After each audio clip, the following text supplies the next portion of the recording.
So, preparing to live stream the webinar, Zoom tells us, but we're pretty sure we're live.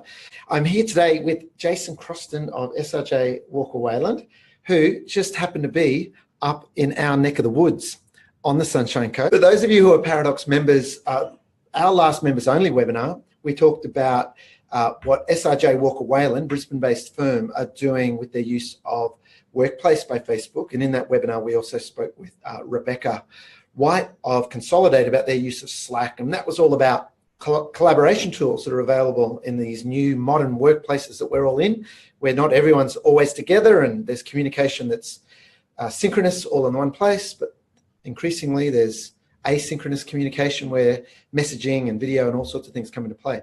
And that was a great conversation. But today, I want to have a chat with you, Jason, about some of the things you shared with me that you're doing at SRJWW Wayland around attracting and recruiting young team members to your firm. Yeah. Because the first time you told me about that, I thought that is cool on lots of levels. And to frame it up for everyone, why I love what SRJ are doing, which Jason's about to share, is the traditional ways of recruiting have some flaws to them in terms of the type of people that are going through the accounting courses and coming through. So, Jason, what's the fundamental difference that you're doing with recruiting new team members into your accounting and advisory firm now? Well, I guess we're starting them pretty young. So we're engaging directly with high schools. So I think this is our 6th year, and typically we've been taking on about 3 or 4 a year out of high school. So the way we started was that we started by looking at the high schools in our local area, and one of the schools we looked at was St. Paul's, and the reason for that was because a lot of us had our own children going there and we had some connection with the school. So we contacted the school and asked if we could actually talk to the students, and then we also contacted chartered accountants and asked them if they wanted to be involved, and we ended up doing a presentation to the year 11 and 12 students at lunch together with chartered accountants about what a career in accounting looks like and what they can expect, and then leading up to recruiting. So these guys are 15, 16, 17 years old then if they're year 11 and 12? Yeah. Just to explain for people in other states and other countries? Yes. Okay, yes. So they're 15, 16, maybe 17 years of age at tops? Yeah, I mean maybe 18 in some cases, but generally probably mostly 17. I think in the first year it was a bit of trial and error and trying to work out how we were going to do it, and then also in the first year it was we were sort of working through how to interview them and those sort of things. We've got a very structured process in terms of what we're looking for. So I'm not necessarily, we're looking at obviously results, and we've managed now to attract some outstanding, intelligent young students. And then it's difficult, I guess, to explain unless you're from Queensland. The OPs is their scoring system, their ranking system. OP's like overall position or something, and OP1's the best? Yeah, so OP1's the best and then 25's the worst. And we're typically getting OP1, 2 and 3 students now. Much higher level than I ever was even. And, but I'm not just looking at that, I'm looking at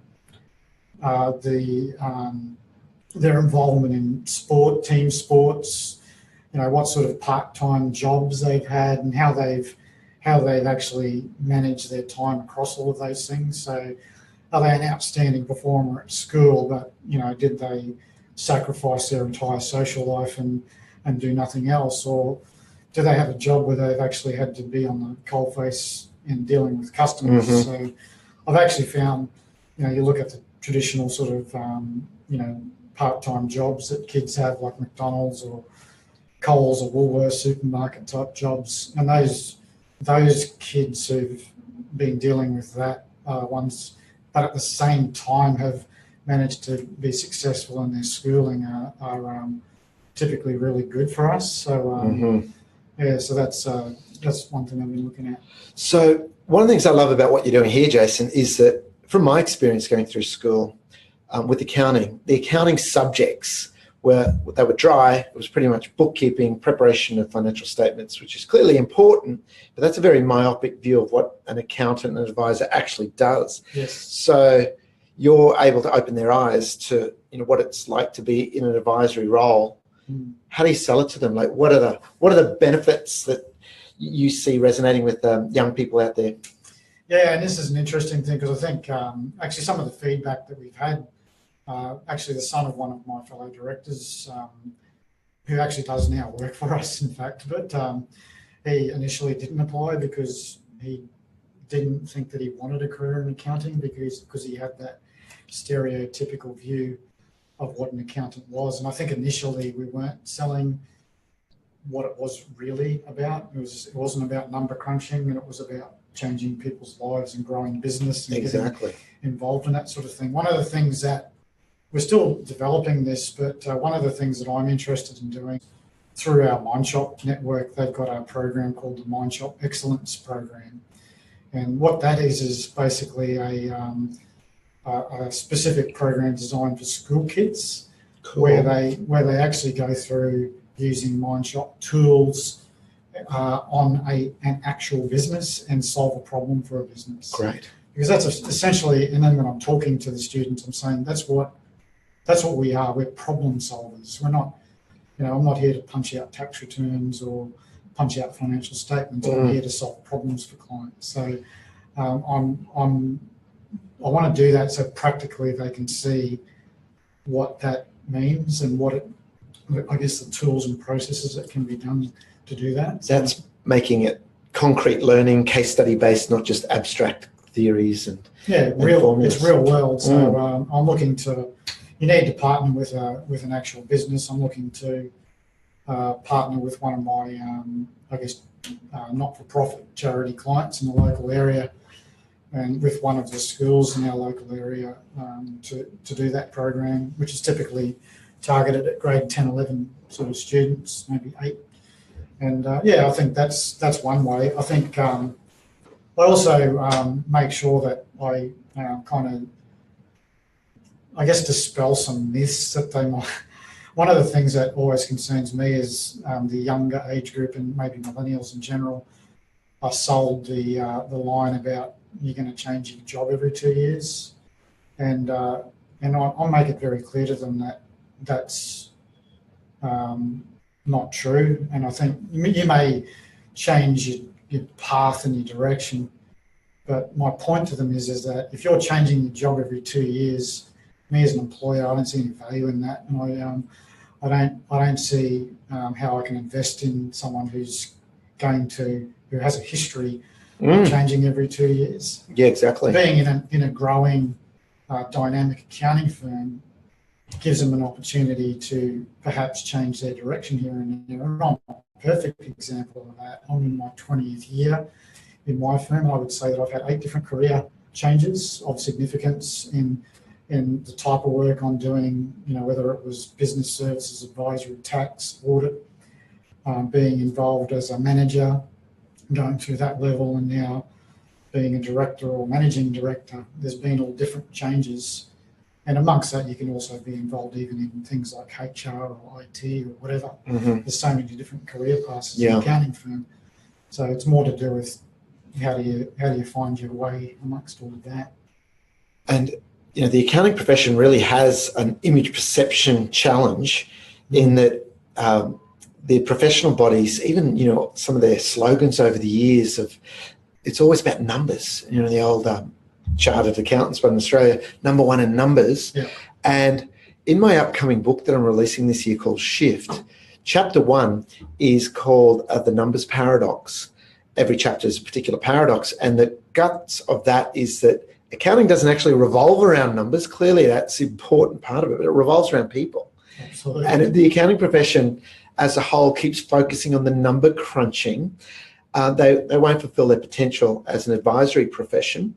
And the data at the moment in benchmarking surveys bears that out, that only 1 in 10 firms is doing much advisory in terms of a percentage of their revenue, but 9 out of 10 state they want to. But you can't deliver a good advisory experience if you're hiring high analyticals, great at number crunching, but can't have a good conversation and relate to people and be good collaborative teamwork people, etc. So that's, the numbers paradox. And then the second chapter is the people paradox, about the fact that, a high school student might sit down with their student counselor, career counselor, and they might say, oh yeah, looking at your grades, you're good at maths and you're good at this. Geez, you should do accounting. Whereas I want to see that shift to, you're a good problem solver, you're a lateral thinker, you relate well to people. I've got just a career for you. You should be an accountant.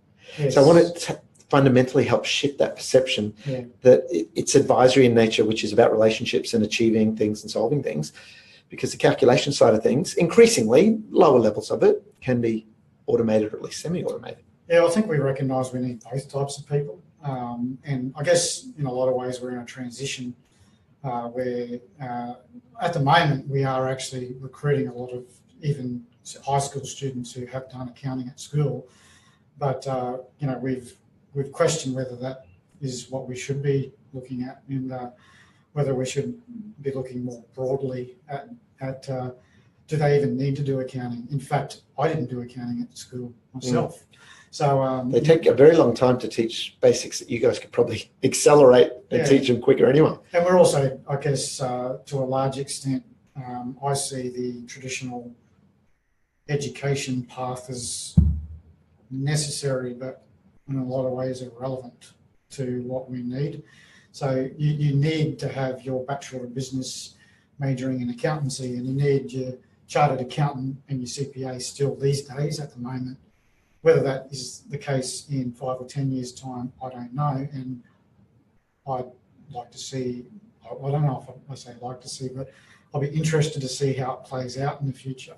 Because in a lot of ways, what we do is the cadets will come in and they do all of their study, formal study in the background, and it's useful for them because they're in a cohort where they've got a lot of other students who are doing it at the same time, and they can collaborate and share ideas around their assignments. But it's just about getting the results and getting it done. It's not necessarily giving them skills that I need them to have to be great advisors. So we're training them ourselves.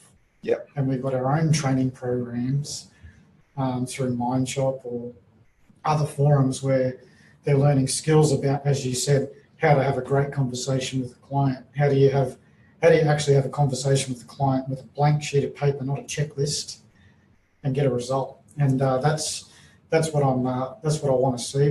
But fundamentally, they're different people than we've traditionally recruited. So we're also looking at things like DISC personality profiling and making sure that we're actually recruiting people who actually have those personality traits. Yes. Because, you can't, turn a lion into a zebra, or, you can't. That's right.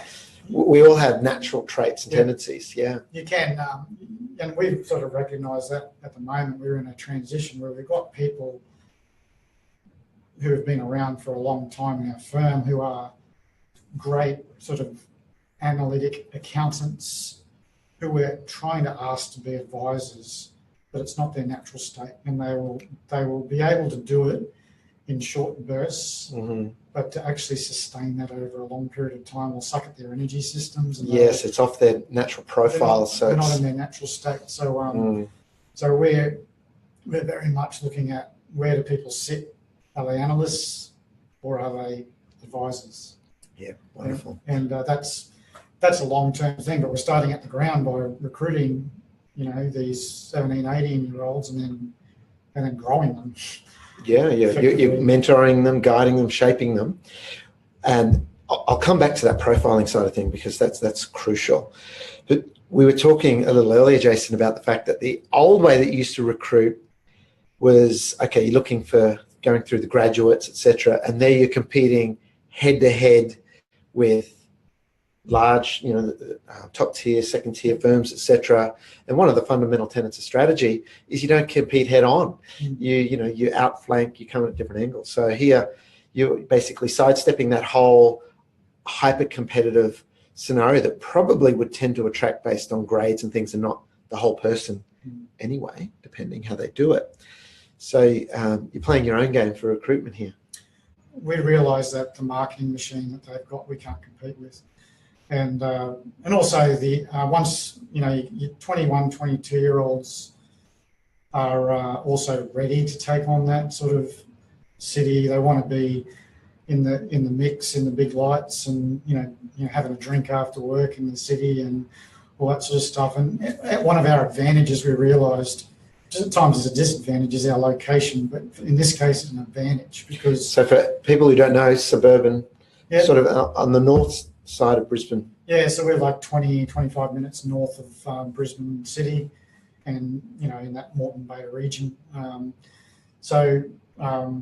That's an advantage because we could approach the young talent in our local area in the schools, which were within a very close geographical location to us, where they're kind of they're not ready to make that move into working into the city or whatever, and then talk to their parents about that as well. So that's been an advantage for us. Yeah, exactly. So from some people's perspective, suburban firm, not appealing, but to others, perfect suburban firm. It's the same with clients. And I've heard clients of accounting firms here in the city go, oh God, it's so hard to visit my accountant. Yeah. Parking, all that sort of gear. Well, we don't, I guess we don't regard ourselves as suburban. We're not the typical suburban accounting firm, given that we've got 60 odd people working for us and have national and international connections and the sort of work that we do. So I guess what our selling point to them is that you'll be doing everything that you would do in a mid-tier firm, but it's 5-minute drive to work. That's a big selling point. Yes. And, then from a university point of view, these days, a lot of them don't even go to university, actually. They live stream, they just look at the lectures. I actually discourage that when I talk to them because I say, universities a great opportunity for you to, a lot of it's about university life and meeting people and networking and getting exactly. So, and the ability to ask questions and interact with the cohort and not to mention the teaching staff. Yeah, this I'll get a copy of the slides and watch the recording of the lecture. That's a very degraded. It's live stream now, so even tutorials, it's all on webinar, or you can just type their questions in from their bedroom and stuff like that. So it's not university as I remember it. Profiling side of things. It's so good that you're doing that. And a really important thing, the model of grinders, finders, and minders. David Maister talks about, the grinders, they're great at analytical, finders are great at solving problems and finding new clients, and minders are great at nurturing the relationships and being client managers. We've added a fourth one called Reminder, which is the support stuff. And you can overlay that on DISC or Merrill Reed in terms of analyticals, amiables, expressives, and drivers. And it's not mutually exclusive. Someone can be really good analytically and be very good with clients. I think it's all about people just not hiring solely on the analytical. They're not mutually exclusive. You can attract those all-rounders and get a balanced team that we call the winning mix. Because there's, with the rainmaking zone of being able to talk to clients and make suggestions for them to do additional services or to be able to speak to prospective clients, they need to have at least a moderate level of expressiveness and assertiveness, which high analyticals usually don't, if they've got an imbalanced profile. So I'm so glad to hear that you're doing that. Just, Jason, paint the picture for people. Out of the 60 or so people in your firm, what percentage are under what age? Because first time you told me this, my jaw dropped. Well, last time I checked, it was a third under 23.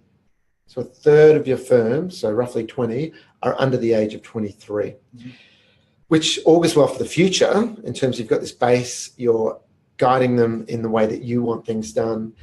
They're getting that real life learning because they're studying. When someone, let's say a 17-year-old goes, that sounds great, and their parents go, yeah, do it, that sounds great.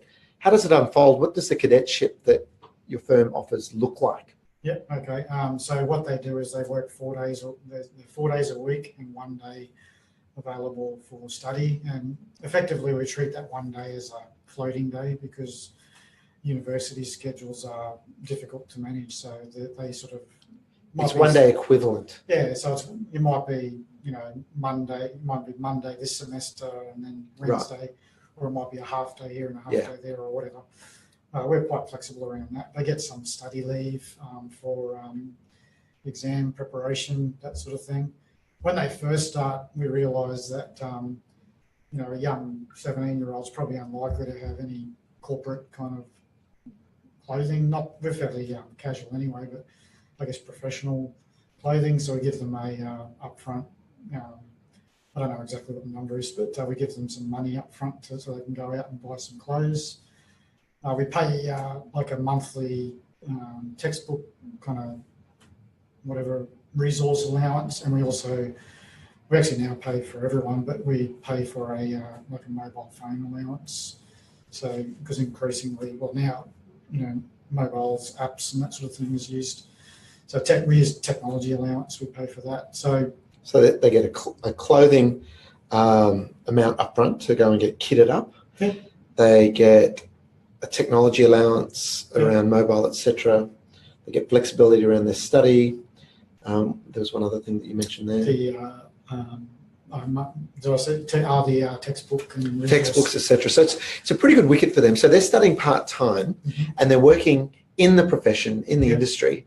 So as graduates, they're top-notch compared to someone who goes and does an accounting or commerce degree full-time and not being immersed in the real world. Yeah, absolutely. I think, so they're typically doing 2 and maybe 3 subjects. So most of them end up, an accounting degree is normally about 3 years full-time. So they're normally taking actually 4 to 4.5 years, not 6 years. Not 6 years. A lot of them change it depending on cycles of work too, because, say you're in my audit team, you're probably only going to do 2 subjects for the July to, the second half, the second semester, because it's quite busy with work. But in the first half, they can do 3 subjects because they can handle it, and there's not a lot of extra work, so they manage that.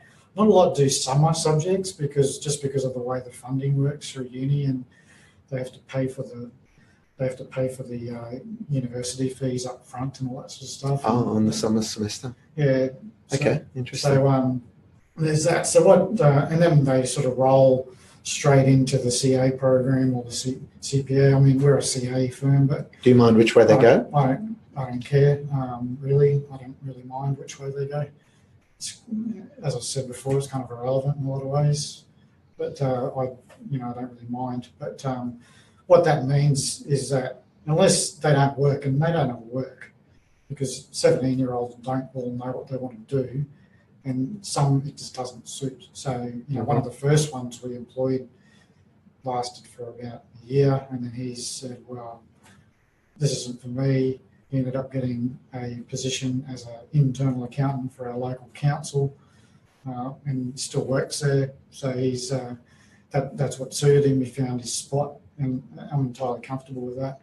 And we work with them to deal with that. But if they go through that journey of study with us, then they're with us for 6 years. So I mean, if you have any employee for 6 years, that's pretty good these days. Yes. So you'll end up with a CA qualified person who's around 23 years old, who's got 6 years of experience, and they're pretty good quality. They know their stuff. It's such an excuse the cliche. It's win-win, isn't it? It's great for them. It's great for the firm. It's great for your clients as well. I'd imagine having such a high percentage of young people in the firm be quite invigorating to the energy and the culture. Yeah, there's challenges in it, of course, but I guess I was talking to you before about the.